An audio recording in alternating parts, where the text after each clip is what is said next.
দুইজনের কবর ইতিহাসবিদরা বলে এই মাটির নিচে। এই জন্যই মাটির নিচে একটা আধ্যাত্মিক শক্তি লুকানো আছে। একটা কথা বলেই ফেলি, মিডিয়া দিয়ে চলে যাবে। এই মাটি নিয়ে যারা খেলতে চায় না, এই মাটির বৈশিষ্ট্য হলো বেশি দিন খেলতে দেয় না। হয়তো মাটি তাকে কিক মেরা দেয়, কিক বুঝেন, হয়তো বোল্ড আউট করে, নাইলে রান আউট করে, নাইলে ক্যাচ আউট করে, নাইলে ছক্কা মাইরা বাউন্ডারির বাহিরে করে। এটা হলো এই মাটির বৈশিষ্ট্য। কেননা ওই আধ্যাত্মিক শক্তি মাটির নিচে লুকায় আছে। এই জন্য আমার বিশ্বাস, দুনিয়ার কোন পরা শক্তিও যদি আমি আমার ভিতর থেকে বলতেছি এই মাটিতে আসতে চায়, তাহলে আমার বিশ্বাস এই মাটিতে টিকবে না। কেননা এই মাটির নিচে এক আধ্যাত্মিক শক্তি আছে, যেটা ইতিহাসের পাতা খুঁজলে পাওয়া যায়। আরেকটা বাহ্যিক শক্তি আছে। বাংলাদেশে 40,000-এর উপরে হেফজোখানা আছে। সুবে সাদেক হওয়ার 1 ঘন্টা আগে এরা ঘুম থেকে ওঠে।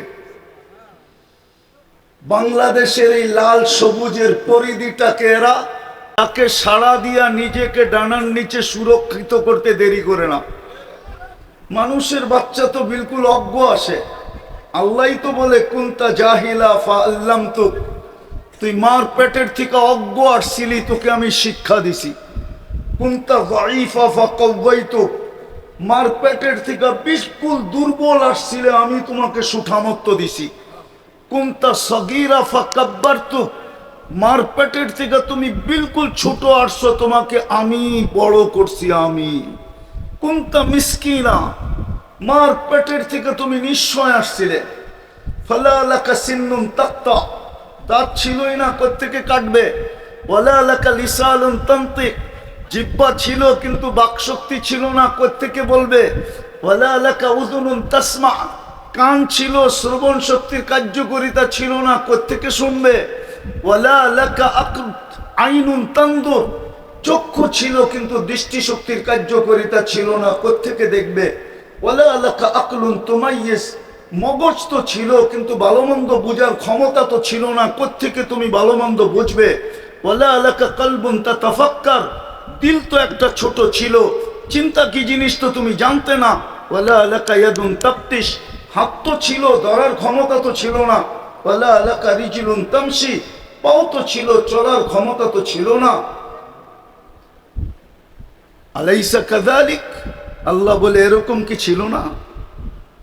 কে তোমাকে স্বয়ং সম্পূর্ণ করলো?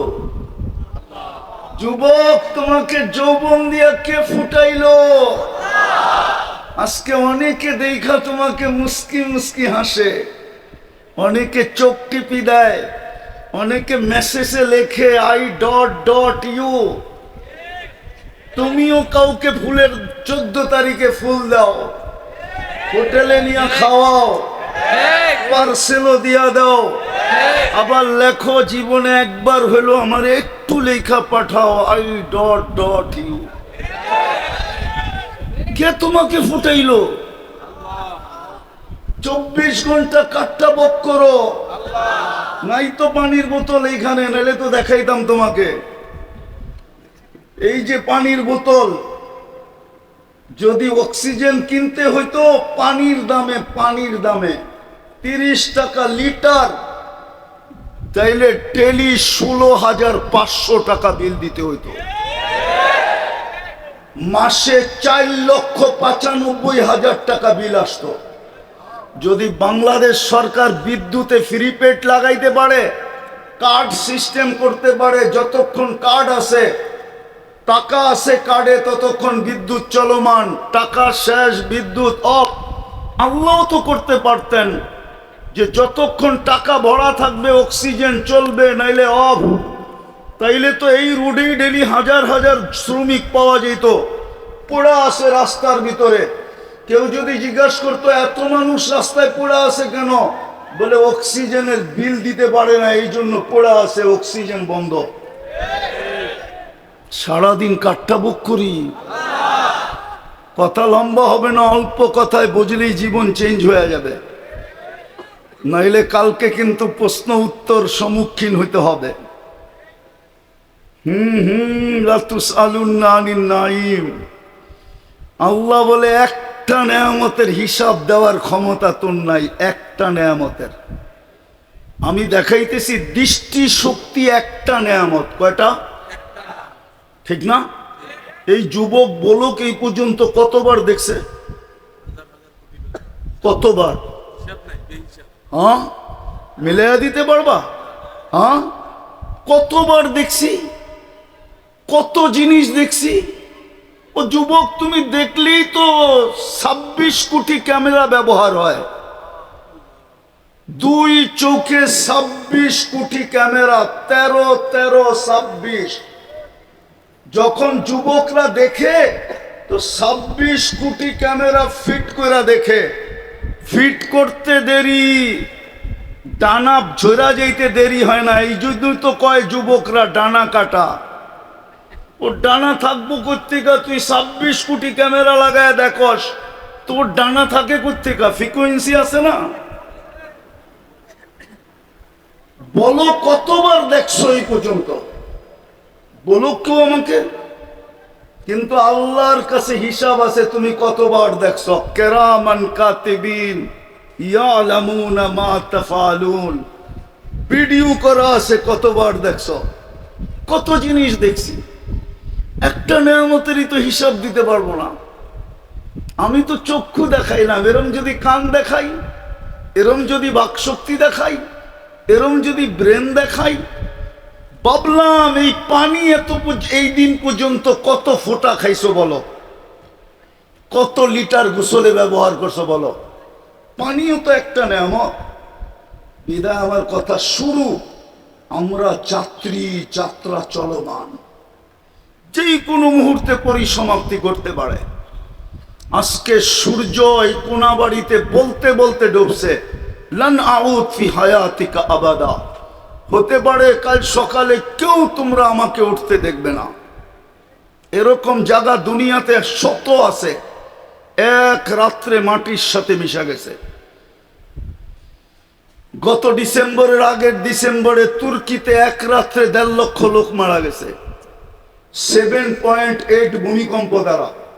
আমাদের দেশও আসছিল 2013 কি 14 31 নাইটের পরের দিন সমমাত্রার ভূমিকম্প আসছে। আল্লাহ বাংলাদেশকে বাঁচায়া দিছে। এই দেশের সাথে আল্লাহর একটা আলাদা মহব্বত আছে। আমার কথা মেনে নাও, এটার প্রমাণ দিতে পারবো আমি। যদি মহব্বতই না থাকতো, করোনার সময় তো সারা দুনিয়া বলছিল বাংলাদেশের মতো বিপর্যয় দুনিয়ার কোথাও হবে না, কিন্তু বাংলাদেশের মতো কম বিপর্যয় দুনিয়ার কোনো দেশে হয় নাই। বিপর্যয়ের দিক দিয়া, কম বিপর্যয়ের দিক দিয়া WHO তে 1 নম্বর নাম বাংলাদেশের, যে বাংলাদেশে কোনো বিপর্যয় হয় নাই। বাংলাদেশে এত সুন্দরভাবে করোনার রোগীর দাফন দুনিয়ার কোনো দেশে হয় নাই। বাংলাদেশের কোন করোনার রোগী আলেমদের হাতের ছোঁয়া ছাড়া কবরে যায় নাই। যতগুলো সংস্থা কাজ করছে করোনা নিয়া, করোনার মৃত্যু, করোনার ব্যক্তিদেরকে দাফন করার ব্যাপারে সব মাদ্রাসার হুজুর আর ছাত্ররা করছে। একটাও বাহিরের দেখাইতে পারবেন না। কে বাঁচাইছে বাংলাদেশকে? বুঝা গেল ভালোবাসা আছে এই দেশটার সাথে। বলমু না রাগ হয়ে যাবেন, না অন্যদিকে নিয়ে যাবেন? আমি আপনাদের স্বাধীনতা দেখি নাই। এই যে স্বাধীনতা গত বৎসরের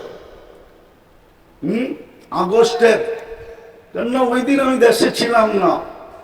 আমি 18 জুলাই চলে গেছিলাম ইংল্যান্ড। যেদিন স্বাধীন হইতেছিল ওই দিন আমি জমিনেই ছিলাম না।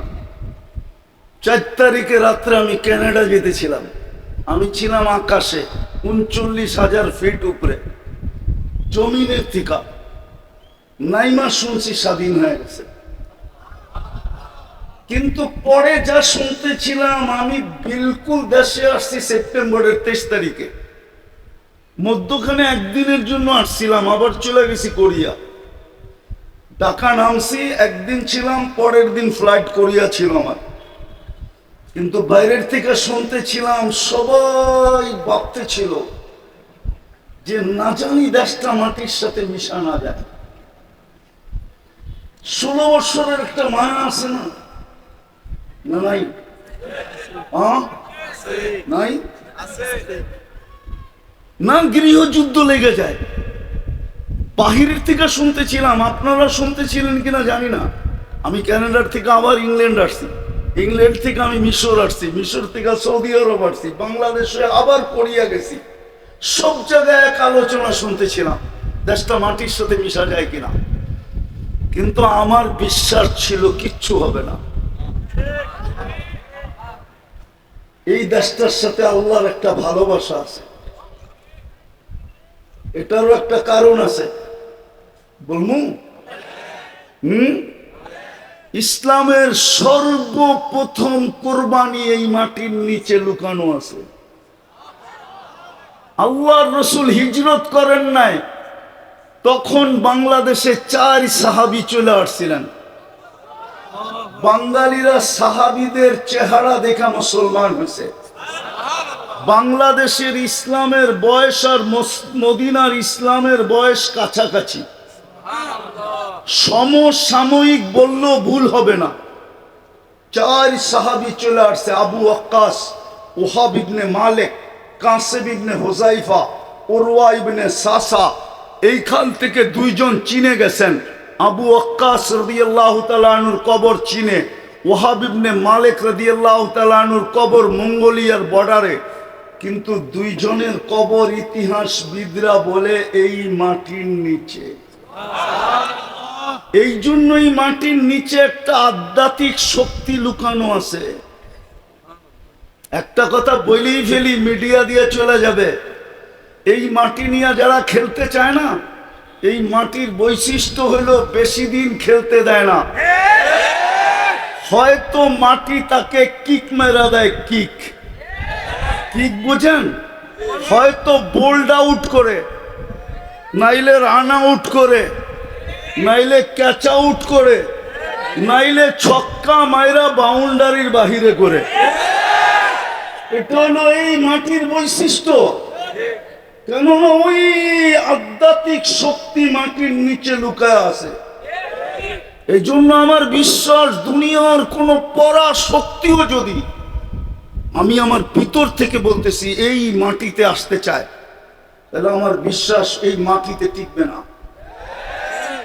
কেননা এই মাটির নিচে এক আধ্যাত্মিক শক্তি আছে, যেটা ইতিহাসের পাতা খুঁজলে পাওয়া যায়। আরেকটা বাহ্যিক শক্তি আছে। বাংলাদেশে 40,000-এর উপরে হেফজোখানা আছে। সুবে সাদেক হওয়ার 1 ঘন্টা আগে এরা ঘুম থেকে ওঠে। বাংলাদেশের এই লাল সবুজের পরিধিটাকে এরা